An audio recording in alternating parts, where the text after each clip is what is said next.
شام کو 6 بجے ہم حکیم صاحب کے ہاں روانہ ہو گئے۔ بہت خوبصورت مکان بنا ہوا تھا جہاں وہ اپنے خاندان کے ساتھ رہا کرتے تھے۔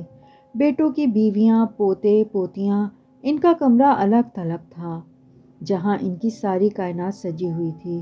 والد صاحب کا نام سن کر وہ خود ہی باہر نکل آئے۔ آخا، بڑے بڑے لوگ آئے ہیں۔ بھائی محفوظ احمد بڑے بے مروت انسان ہو۔ باخدا کئی دن سے بہت یاد آ رہے تھے۔ میں نے نئی ملا سے کہا تھا کہ کسی وقت خبر لیں تمہاری۔ کہاں غائب ہو؟ آؤ اندر آؤ، انہوں نے کہا اور واپسی کے لیے مڑ گئے، مگر وہ آگے بڑھ کر چونک کر باری باری ہم تینوں کی شکلیں دیکھتے رہے۔ پھر بولے، کوئی اور ہے تمہارے ساتھ؟ جی نہیں، کیوں؟ والد صاحب نے پوچھا۔ نہیں، وہ کسی قدر الجھے ہوئے لہجے میں بولے۔ آؤ۔ پھر وہ وہیں اپنے کمرے میں لے گئے۔ فرید میاں، 9 سال کا بچہ ایک اندرونی دروازے سے داخل ہو گیا۔ ٹھیک ہے، جاؤ چائے کے لیے کہہ دو۔ بچے کے جانے کے بعد وہ مسکرا کر بولے، یہ پراسرار آمد باپ بیٹے اور سالے کی ایسے ہی نہیں ہو سکتی، کوئی کام ہے مجھ سے؟ جی سعید اللہ صاحب۔ میاں جی بے دھڑک بتاؤ، کیا بات ہے؟ بڑی مشکل میں پھنس گئے ہیں ہم لوگ سعید اللہ صاحب، اللہ رحم کرے، کیا بات ہے؟ والد صاحب نے پوری تفصیل سے سب کچھ بتا دیا۔ سعید اللہ صاحب پوری توجہ سے سب کچھ سن رہے تھے۔ آخر تک تمام تفصیل جاننے کے بعد والد صاحب نے کہا، ان کی والدہ کہہ رہی ہیں کہ گھر چھوڑ دیا جائے، اگر میں گھر کرائے پر۔ سعید اللہ نے ہونٹوں پر انگلی رکھ کر انہیں خاموش کر دیا۔ وہ کچھ پڑھ رہے تھے، پھر انہوں نے چاروں طرف پھونکیں ماری اور پھر ٹھنڈی سانس لے کر بولے، نہیں میاں، یہ بیکار بات ہے، اٹھو صاحبزادے ادھر آؤ۔ میں خاموشی سے ان کے پاس پہنچ گیا۔ انہوں نے میرے دونوں ہاتھ پکڑ کر ہتھیلیوں کی طرف اس سے سیدھے کیے اور پھر انہیں ناک کے قریب کر کے سونگھنے لگے۔ پھر انہوں نے ناک سکوڑ کے جھٹکے سے میرے ہاتھ پیچھے ہٹا دیے اور بولے، جاؤ بیٹھو۔ میں خاموشی سے اپنی جگہ جا بیٹھا۔ حکیم صاحب نے یہی عمل ماموں ریاض اور والد صاحب کے ساتھ دہرایا۔ اس وقت انہوں نے کسی ناگواری کا مظاہرہ نہیں کیا تھا۔ پھر وہ بولے، نہیں میاں، گھر وغیرہ چھوڑنے سے کچھ نہیں ہوگا، البتہ انہیں چھوڑ جاؤ، آج رات یہ ہمارے مہمان رہیں گے، صبح کو انہیں لے جانا، کوئی حرج تو نہیں ہے؟ نہیں حکیم صاحب، حرج بھلا کیا ہوگا؟ والد صاحب نے کہا۔ اسی وقت ایک نوکر چائے لے کر آیا تھا۔ حکیم صاحب ہنس کر بولے، چلو میاں، کھاؤ پیو، پھر مذاکرات ہو جائیں گے۔ پریشان ہونے کی ضرورت نہیں ہے، اپنے گھر میں رہو، آرام سے، گھر چھوڑ کر کہاں جاؤ گے؟ چائے کے بعد ماموں میاں اور والد صاحب اٹھ کر کھڑے ہو گئے تھے۔ حکیم صاحب نے انہیں وہیں سے خدا حافظ کہا اور پھر مجھ سے بولے، جوتے اتار کے آرام سے بیٹھ جاؤ مسعود میاں، رات کو بات کریں گے، کچھ پڑھو گے؟ ویسے تمہیں یہاں اپنے مطلب کی کوئی کتاب نہیں ملے گی، مجبوری ہے، آرام سے بیٹھو، کوئی تکلف مت کرنا۔ جی، میں نے آہستہ سے کہا۔ ایک خاص بات میں نے محسوس کی تھی، وہ یہ کہ حکیم صاحب اس کے بعد اس کمرے سے گئے نہیں تھے۔ ایک بار بچہ انہیں کسی کام سے بلانے آیا تو انہوں نے کہا، ہم نہیں آ سکتے، شکیل میاں 8:30 بجے 2 آدمیوں کا کھانا بھجوا دینا، اس سے پہلے مت آنا۔ پھر وہ جائے نماز پر جا بیٹھے۔ وقت مشکل سے گزر رہا تھا۔ ہم نے ساتھ کھانا کھایا، پھر میں حکیم صاحب کی ہدایت پر وہیں ایک دیوان پر لیٹ گیا۔ 10:30 بجے حکیم صاحب اٹھے، انہوں نے پورے کمرے کے 3 چکر لگائے اور پھر مجھ سے بولے، اٹھو میاں بیٹھ جاؤ۔ میں اٹھ کر بیٹھ گیا تھا۔ حکیم صاحب مجھ سے کچھ فاصلے پر میری طرف پشت کر کے بیٹھ گئے، پھر انہوں نے کہا، جو کچھ کہو گے سچ کہو گے، وعدہ کرو؟ جی سچ کہوں گا۔ کہو، وعدہ کرتا ہوں۔ میں نے کہا، جی میں وعدہ کرتا ہوں۔ اچھا اب بتاؤ کیا قصہ تھا؟ میں ریس کھیلتا ہوں، جو کھیلتا ہوں، کوئی ایسا عمل کرنا چاہتا تھا جس سے مجھے کوئی پراسرار قوت حاصل ہو جائے، یہی میرا اندازہ تھا۔ خیر آگے کہو۔ انہوں نے کہا اور میری زبان چل پڑی۔ میں نے انہیں سادھو ملنے کا واقعہ، ہڈی کا حصول، اس کے بعد اس شیطان کا حکم، پیر بھاگن کے مزار کی سیڑھیاں وہاں سے گرنے کا واقعہ اور پھر بعد کے سارے واقعات سنا ڈالے۔ میرا دل دہشت سے کانپ رہا تھا۔ اس سے پہلے میں نے جب بھی یہ داستان دہرانے کی کوشش کی تھی، میرا اعضا نے میرا ساتھ نہیں دیا تھا اور میری بری حالت ہو گئی تھی، لیکن اس وقت میری زبان نے میرا ساتھ دیا تھا۔ میرے اندر خوشی کی لہر بیدار ہوئی تھی۔ اس کا حلیہ تو بتاؤ ذرا، حکیم صاحب بولے۔ قد بہت چھوٹا تھا، سر گنجا، اوپری بدن ننگا اور گلے میں جیتوں کی مالا۔ دفتن میری زبان رک گئی۔ کمرے کا منظر بے حد پراسرار تھا۔ سامنے کی دیوار پر میرا اور حکیم صاحب کا سایہ پڑ رہا تھا اور میری نگاہ کئی بار ان سایوں پر پڑ چکی تھی، لیکن اچانک ہی مجھے ایک تیسرا سایہ متحرک نظر آیا۔ یہ ایک پتلی سی رسی کا سایہ تھا جو ہل رہی تھی اور اس کے سرے سے کوئی پھیلی پھیلی سی چیز بندھی ہوئی تھی۔ رسی تیزی سے لمبی ہوتی جا رہی تھی، لٹکتی ہوئی شے میرے چہرے کے عین سامنے پہنچ گئی۔ وہ ایک بہت بڑی مکڑی تھی۔ اس کی آنکھیں مڑ کر دونوں کے برابر اور گہری سرخ تھیں اور وہ میرے چہرے کے عین سامنے جھول رہی تھی۔ دہشت سے میرا لہو میری رگوں میں منجمد ہو گیا۔ میں نے چیخنے کی کوشش کی تو میرا گلا پیچ گیا۔ زبان اس طرح اکڑ گئی کہ میں اسے جنبش نہ دے سکا۔ حکیم سعید اللہ میری اس کیفیت سے بے نیاز میری طرف پشت کیے شاید میرے آگے بولنے کا انتظار کر رہے تھے۔ اپنے بدن کے لیسدار مادے سے بنے ہوئے تار میں جھولتی ہوئی مکڑی میرے چہرے کے سامنے آ کر رک گئی اور میں اس کا ننھا سا چہرہ دیکھ رہا تھا۔ وہی منحوس سادھو تھا اور اسے دور سے دیکھتا تو اس کے سوا کچھ نظر نہ آتا، لیکن میں اس کے چہرے کو پہچانتا تھا۔ وہ شیطانی انداز میں مسکرا رہا تھا۔ میرے کانوں میں حکیم سعید اللہ کی آواز ابھری، بولتے رہو میاں، ڈرنے کی ضرورت نہیں۔ میں نے ایک بار پھر پوری قوت سے بولنے کی کوشش کی لیکن آواز نے ساتھ نہیں دیا۔ البتہ مکڑی نے مجھے اپنے آنکھوں سے مجھے اشارہ کیا تھا۔ پہلے تو میں کچھ نہیں سمجھ پایا، مگر دوسری بار مکڑی نے اپنی منحوس آنکھوں سے مجھے اشارہ کیا۔ تب میری نگاہ پیتل کے اس 2.5 فٹ لمبے گلدان پر پڑی جو مجھ سے دور گز کے فاصلے پر رکھا ہوا تھا۔ اس میں صبح کے باسی پھول سجے ہوئے تھے۔ سعید اللہ صاحب نے پھر کہا، مسعود میاں، مجھے اس کا حلیہ بتاؤ، میں اس کا نقشہ بنا رہا ہوں، تمہاری طرف رخ نہیں کر سکتا۔ سادھو نے مجھے کڑی نظروں سے دیکھا۔ اس کی آنکھوں میں چمک بے پناہ ہو گئی تھی اور سرخ لکیریں میری پیشانی کی ہڈی میں جیسے سوراخ کرنے لگی تھیں۔ میں درد و کرب سے بے چین ہو گیا۔ اس وقت پیتل کا گلدان اپنی جگہ سے بلند ہو کر فضا میں پرواز کرتا ہوا خود بخود مجھ تک آ گیا۔ میرے دونوں ہاتھوں نے اسے اپنی گرفت میں لے لیا اور جیسے کسی نے مجھے اٹھا کر کھڑا کر دیا۔ میرا دل چاہ رہا تھا کہ چیخ کر سعید اللہ صاحب کو اس خطرے سے آگاہ کر دوں جو انہیں پیش آنے والا تھا، مگر یہ کرنا میرے بس میں نہیں تھا۔ میرے اعضاء، میرا جسم اب میرے قبضے میں نہیں تھا۔ میرا ذہن طلسمی روشنیوں میں جکڑتا جا رہا تھا جو میرے دماغ میں داخل ہو چکی تھیں۔ میرے قدم میرے نہ چاہنے کے باوجود سعید اللہ صاحب کی طرف بڑھ رہے تھے۔ میرا رواں رواں فریاد کر رہا تھا مگر میں بے بس تھا۔ میرے ہاتھ سر سے بلند ہو چکے تھے۔ سعید اللہ صاحب میری مسلسل خاموشی سے پریشان ہو گئے۔ انہوں نے کسی قدر ناگوار لہجے میں کہا، میاں کچھ منہ سے تو بولو، تم نے ہماری ساری محنت۔ یہ کہہ کر انہوں نے پہلو بدلا اور رخ تبدیل کر لیا، مگر میں ان کے بالکل نزدیک تھا۔ میرے ہاتھ بلند ہو چکے تھے اور کوئی 3 کلو وزنی گلدان ان کے شانے پر پڑا۔ حکیم صاحب کے منہ سے ایک دلخراش چیخ نکلی۔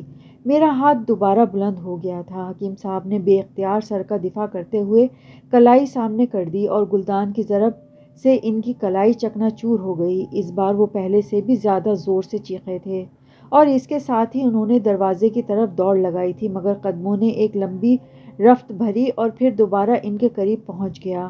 حکیم صاحب کافی زور سے دروازے سے ٹکرائے تھے اور ایک زوردار دھماکہ ہو گیا تھا، مگر میں ہر احساس سے بے نیاز انہیں ہلاک کرنے کے درپے تھا۔ حکیم صاحب نے دروازے کا سہارا لے کے اٹھنا چاہا، مگر اس بار گلدان ان کے سر پر پڑا تھا۔ ضعیف اور کمزور آدمی تھے۔ ہائے کہ ایک مدھم سی آواز ان کے ہونٹوں سے خارج ہوئی اور اس کے بعد وہ بے سدھ ہو گئے، لیکن میرے ہاتھ نہیں رکے۔ گلدان کی مسلسل ضربیں میں ان کے جسم کے مختلف حصوں پہ لگاتا رہا تھا اور ان کے اہل خانہ نے ان کی چیخیں اور اندر ہونے والی دھما چوکڑی سن لی تھی۔ چنانچہ سب دروازے پہ آ گئے اور باہر سے دروازہ پیٹنا شروع کر دیا۔ پھر اس پر زوردار ضربیں پڑنے لگیں اور اچانک مجھے ہوش آ گیا۔ میں نے اس منحوس مکڑی کو دیکھا، مگر اب اس کا نام و نشان نہیں تھا۔ باہر سے لگنے والی ضربوں سے دروازے کی چٹخنی کے اسکرو اکھڑ گئے اور بہت سے لوگ اندر داخل ہو گئے۔ اس میں عورتیں، بچے اور 2 نوجوان آدمی تھے جو حکیم صاحب کے بیٹے تھے۔ پھر سب بھیانک آوازوں میں چیخنے لگے۔ انہوں نے حکیم صاحب کا کچلا ہوا جسم دیکھ لیا تھا۔ نہ جانے کیا کیا آوازیں سنائی دے رہی تھیں، کون کیا کہہ رہا تھا، میرے حواس قابو میں ہی نہ تھے۔ دماغ سائیں سائیں کر رہا تھا، شاید مجھے مارا بھی جا رہا تھا، مگر بدن کو چوٹ لگنے کا احساس بھی نہیں تھا۔ پھر میرے چاروں طرف تاریکی چھا گئی۔ ہوش آیا تو اسپتال کے ایک بستر پر تھا۔ ایک چھوٹا سا کمرہ تھا جس کے دروازے اور کھڑکیاں بند تھے۔ دیر تک سمجھ میں نہیں آیا۔ ہوش و حواس جاگے تو جسم کے مختلف حصوں میں درد ہونے لگا۔ آہستہ آہستہ گزرا ہوا وقت یاد آیا اور ایک ایک چیز یاد آ گئی۔ میں وحشت زدہ انداز میں اٹھ کر بیٹھ گیا۔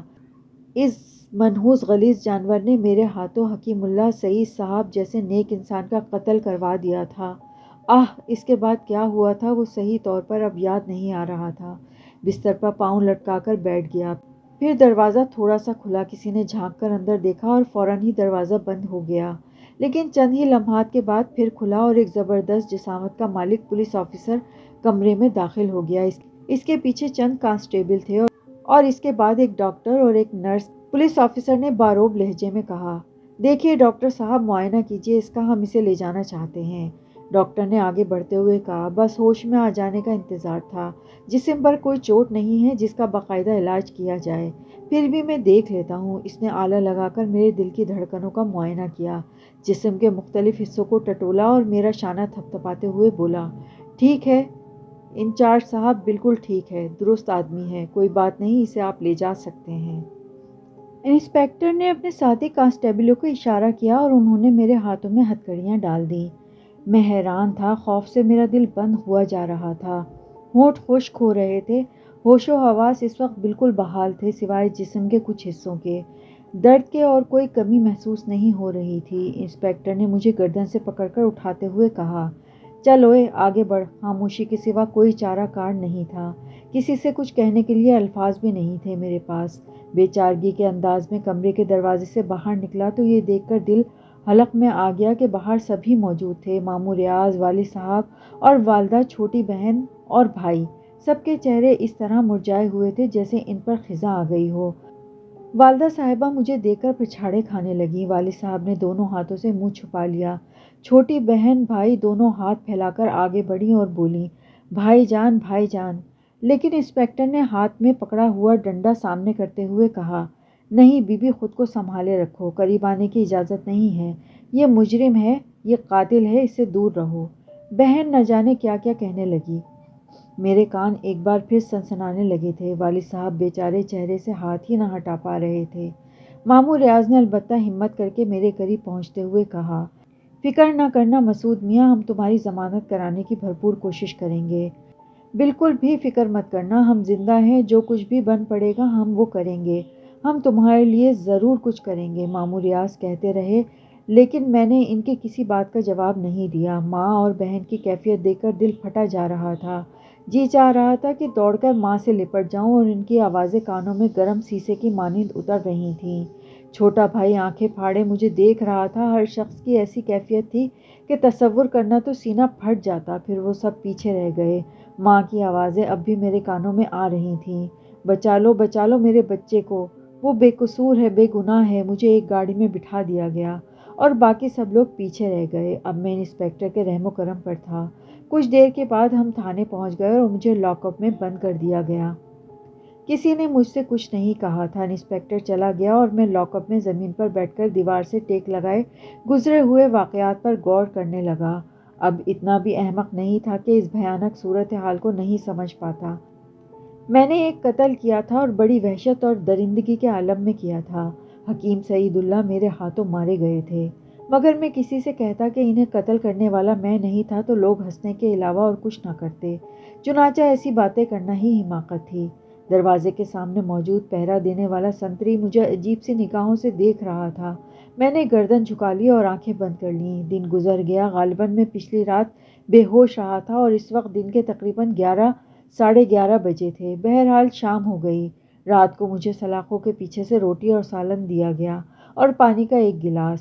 ایک کانسٹیبل ہی نے یہ چیزیں رکھی تھیں اور خاموشی سے واپس مڑ گیا تھا۔ میں دن بھر کا بھوکا پیاسا تھا، لیکن ان چیزوں کی طرف رخ کرنے کو بھی دل نہیں کر رہا تھا۔ بس طرح طرح کے خیالات آ رہے تھے دل میں۔ اب کیا ہوگا؟ خاص طور سے ماں کی حالت میں بہت دل گرفتہ تھا۔ میری ماں میرے غم میں مر جائے گی۔ کیا یہ سب میرا ہی قصور ہے؟ کیا میں ایک ناگہانی مصیبت میں نہیں پھنس گیا ہوں؟ لیکن اگر پس منظر میں نگاہ دوڑاتا تو سچ مچ سارا قصور اپنا ہی نظر آتا تھا۔ وہی ساری چیزیں ذہن میں آ جاتی تھیں۔ کائنات میں بسنے والے محنت مزدوری کر کے اپنا پیٹ پالتے تھے۔ اگر میری طرح سے ہر شخص ان آسان راستوں کو تلاش کرنے کی کوشش کرے تو کاروبار حیات معطل ہو جائیں۔ یہ سب غیر فطری تھا، ناجائز تھا، اللہ کے بنائے ہوئے اصولوں سے انحراف تھا، اور اسی انحراف کی مجھے سزا ملی تھی۔